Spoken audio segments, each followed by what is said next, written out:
नमस्कार, आपके साथ मैं हूं पल्लवी झा। महाराष्ट्र की सियासत में लगता है अब खेला शुरू हो गया है। देवेंद्र फडणवीस ने खुलकर अपने सहयोगी एकनाथ शिंदे से पंगा लेना शुरू कर दिया है। वो भी तब जब शिंदे ये कह चुके हैं कि उन्हें हल्के में ना लिया जाए, क्योंकि जिसने उन्हें हल्के में लिया था वो उनका तांगा पलट चुके हैं। शिंदे ने यहां तक कह दिया कि उनके इस इशारे को जो समझना चाहे समझ ले। तो क्या ये मान लिया जाए कि महाराष्ट्र में एक बार फिर सियासी तांगा पलटने वाला है? तो देखिए खास रिपोर्ट।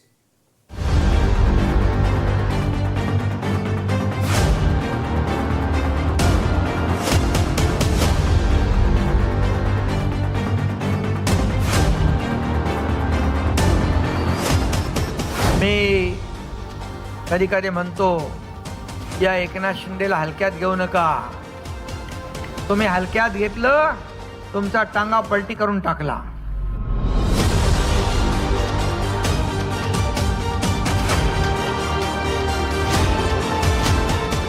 ये हल्के में मत लेना, ये इशारा जिनको समझना है वो समझ ले.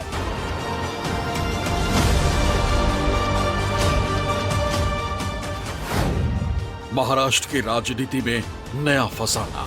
शिंदे फिर बोले, मुझे हल्के में मत लेना।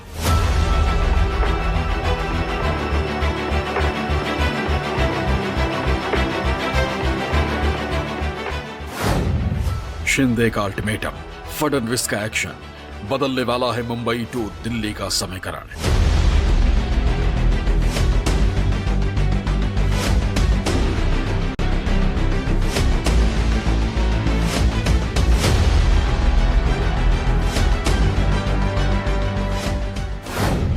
महाराष्ट्र में खेला शुरू, क्या होगा अंजाम?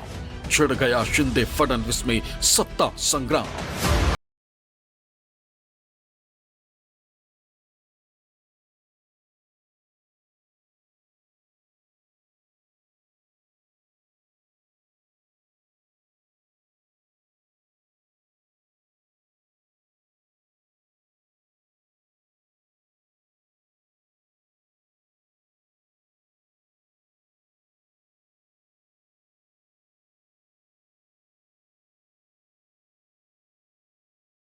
मी कधी कधी म्हणतो या एकनाथ शिंदेला हलक्यात घेऊ नका. तुम्ही हलक्यात घेतलं, तुमचा टांगा पलटी करून टाकला. या दाढीने तुमची गाडी काय खड्ड्यात घातली गाडी कधी तेव्हा. वैसे तो एकनाथ शिंदे ने यह बयान अपने पूर्व साथी और प्रदेश के पूर्व सीएम उद्धव ठाकरे को लेकर दिया था, लेकिन लगता है कि मौजूदा सीएम और शिंदे का मौजूदा साथी देवेंद्र फडणवीस ने उनके इस बयान को अपने ऊपर ले लिया और यह भी लग रहा है कि फडणवीस ने शिंदे के चैलेंज को मानो एक्सेप्ट भी कर लिया।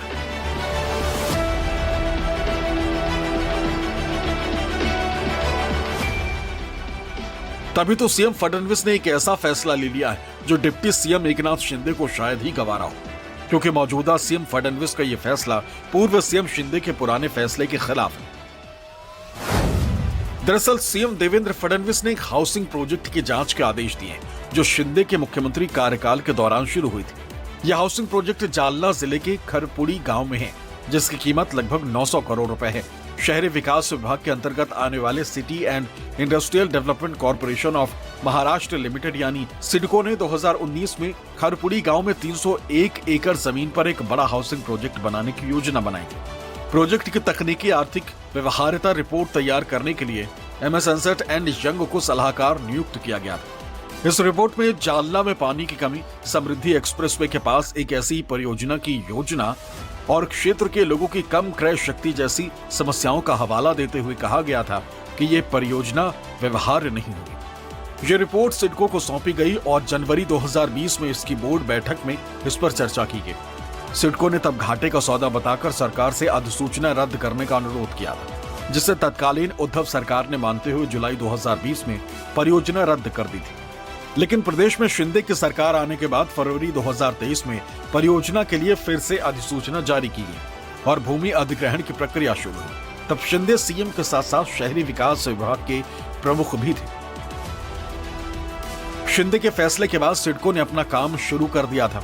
लेकिन अब सत्ता का मुखिया बदल चुका है। ऐसे में जालना जिले के बदनापुर से शिवसेना यूबीटी के पूर्व विधायक संतोष सांबरे ने इस महीने की शुरुआत में फडणवीस के ध्यान में ये मामला लाया।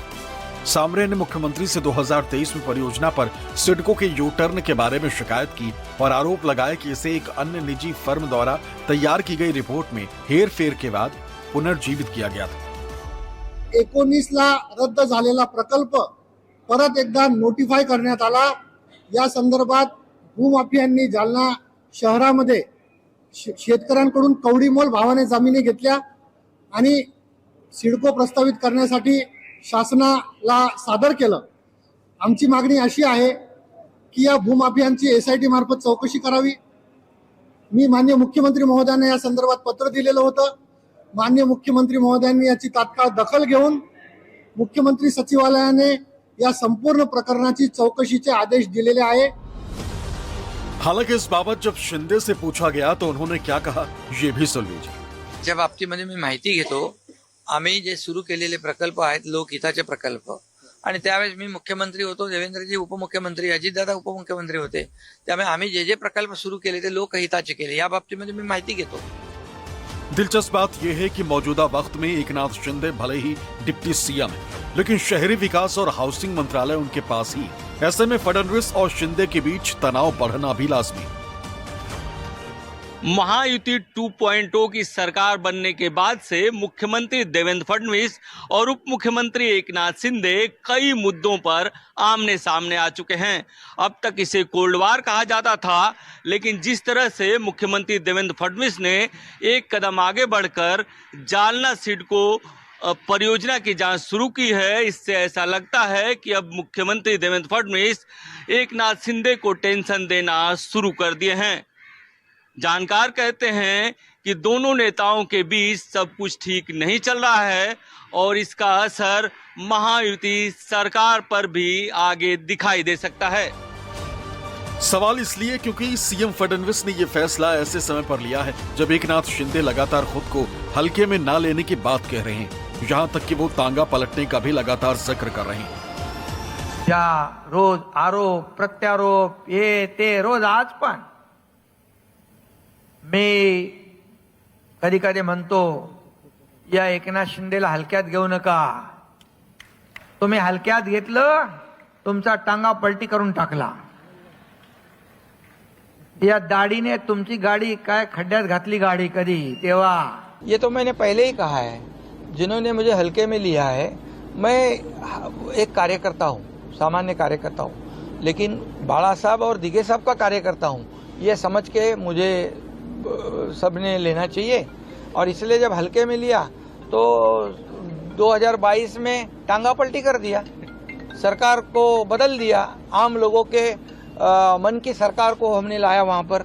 और डबल इंजन की जो लोग चाहते थे, डबल इंजन की सरकार चली। और देखो, मैंने उस वक्त कहा था विधानसभा के पहले मेरे भाषण में कि मैं और देवेंद्र जी 200 से ज्यादा सीटें लाऊंगा, तो 232 सीट आई है। और इसलिए मुझे हल्के में मत लेना। ये इशारा जिनको समझना है वो समझ ले। बस फिर क्या था, शिंदे ने जैसे ही कहा मेरे इस इशारे को जिसको जो समझना है समझ ले, प्रदेश की सियासत एक नई दिशा में मुड़ गई। क्योंकि शिंदे ने भले ही ये बयान अपने पुराने साथी उद्धव ठाकरे के परिप्रेक्ष्य में दिया हो, लेकिन मौजूदा वक्त में जिस तरह से उनके और फडणवीस के बीच अनबन की खबरें छनकर बाहर आ रही हैं, उससे विपक्षी महाविकास आघाडी को भी तंज कसने का मौका मिल गया। मग पुढे काय झालं, त्याच्यावरती खूप वेळा बोलून झालेलं आहे। त्यांना कोणीच हलक्यात घेत नाही, ते हलकेच आहेत, ते हलकेच आहेत। ते शिवसेने आल्यामुळे जड झाले, त्यांना वजन उद्धव ठाकरेंनी प्राप्त करून दिलं, नाहीतर ते हलकेच होते, अत्यंत हलके। त्यांच्यासारखा हलक्या विचाराचा माणूस मी राजकारणात पाहिला नाही, कळलं। आणि अशा हलक्या लोकांना शिवसेनेत आल्यामुळे वजन प्राप्त झालं, त्यांच्या फुग्यात हवा भरली गेली आणि ते उडतायत, फुगे खाली येतील, डोंट वरी। पता नहीं ये बार बार मुझे हल्के में मत लीजिए, मुझे हल्के में मत लीजिए शब्दों का इस्तेमाल करते हैं। शायद खुद को हल्का तो नहीं समझ बैठे हैं या खुद को बहुत ज़्यादा समझ बैठे हैं, लेकिन आज का संदर्भ और जो परिप्रेक्ष्य है जिसमें उन्होंने ये बात कही है, इसमें स्पष्टता दिखता है कि जिस तरह से देवेंद्र फडणवीस जी उनके निकाले हुए टेंडर, उनकी पारित की गई योजनाओं को ख़त्म कर रहे हैं और 3-3 कैबिनेट में एकनाथ शिंदे जी जाते नहीं हैं तो ऐसा लगता है महाराष्ट्र की राजनीति में आने वाले दिनों में कुछ न कुछ तो जरूर होगा। हमें पता ही है, सबको पता है कि भाजपा ऐसा पक्ष है कि जहां भाजपा को जरूरत होती है दूसरे पक्ष की, उनको सत्ता के लिए जरूरत होती है तो डेफिनेटली वो उनको अपना लेता है, उनके साथ मिलके सत्ता हासिल कर लेता है। मगर जब भी उनका काम हो जाता है तो उसके बाद में तो उनको यूज एंड थ्रो ये पॉलिसी यूज की जाती है। विपक्ष भले ही महाराष्ट्र की सियासत में आने वाले दिनों में बड़ा बदलाव होने का अंदेशा जता रहा, लेकिन सत्ताधारी बीजेपी और शिंदे की सेना की माने तो गठबंधन में सब ठीक है और शिंदे जो बार बार बयान दे रहे हैं वो सिर्फ और सिर्फ उद्धव ठाकरे के लिए है, जिनका सियासी तांगा शिंदे ने कई मौकों पर पलटा है। महाराष्ट्र सरकार में कोई भी कोल्ड वॉर नहीं है, सब एक दूसरे के यार है, कुछ भी कोल्ड वॉर नहीं है। शिंदे साहब, अजीत दादा और देवेंद्र जी तीनों मिलके महाराष्ट्र का हित करना चाहते हैं। महाराष्ट्र के लोगों ने इसीलिए जनाधार दिया है, इसलिए कोई वार करेंगे नहीं, लोगों को अपेक्षित नहीं है।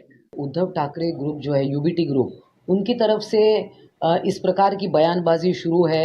एकनाथ शिंदे जी को दूषण देना, उनको नीचा दिखाना अभी भी उनका चल रहा है और इसीलिए माननीय एकनाथ जी शिंदे किसी सभा में उन्होंने ये कहा कि उनको हल्के में नहीं लेना चाहिए, क्योंकि वो ये भी कहते हैं कि माननीय श्रीकांत जी डॉक्टर है, ऑपरेशन करते हैं, मगर वो डॉक्टर नहीं है, फिर भी बड़े बड़े ऑपरेशन कर चुके हैं। तो कभी कभी लोगों को ये याद दिलाना जरूरी होता है।